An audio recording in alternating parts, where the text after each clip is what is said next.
পরিসংখ্যান বলে বাংলাদেশিদের বুদ্ধিমত্তা বিশ্বের অন্য অনেক দেশের তুলনায় কম। তবে ঢাকার রাস্তায় বের হলে সেই ধারণা হয়তো পাল্টে যাবে। এআই ক্যামেরা ও স্বয়ংক্রিয় মামলা চালু করে সরকার ও ট্রাফিক বিভাগ ইতিমধ্যেই অনেক প্রশংসা কুড়িয়েছে। এবার সেই আইনকেই বৃদ্ধাঙ্গুলি দেখালেন এক বাইকার। সড়কে শৃঙ্খলা ফেরাতে বসানো অত্যাধুনিক কৃত্রিম বুদ্ধিমত্তাও যেন আক্ষরিক অর্থেই হার মানল এই ব্যক্তির অভিনব বাঙালি বুদ্ধির কাছে। সড়কে আইন না মানলে এখন সরাসরি ডিজিটাল মামলা ঠুকে দিচ্ছে স্বয়ংক্রিয় এআই ক্যামেরা। ট্রাফিক পুলিশের হাত থেকে বাঁচলেও ক্যামেরার চোখ এড়ানোর কোনো সুযোগ নেই। এই ভয়ে হাজারো চালক এখন বাধ্য হয়ে নিয়ম মেনে চলছেন।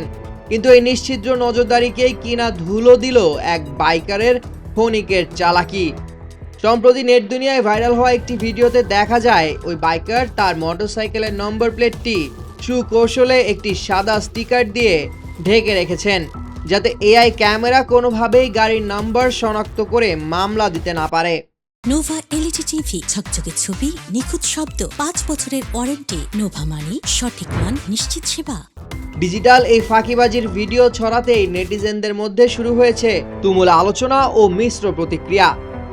কেউ এই বাইকারের বাঙালি বুদ্ধি দেখে হেসে খুন, আবার সচেতন নাগরিকরা একে আইনের প্রতি চরম অবমাননা ও নৈরাজ্য হিসেবে আখ্যা দিয়ে তীব্র ক্ষোভ প্রকাশ করেছেন। বিশ্লেষকরা বলছেন এটি নিছকই কোনো মজার ঘটনা নয়, বরং এটি আমাদের সামাজিক মনস্তত্ত্বের এক বাস্তব প্রতিফলন।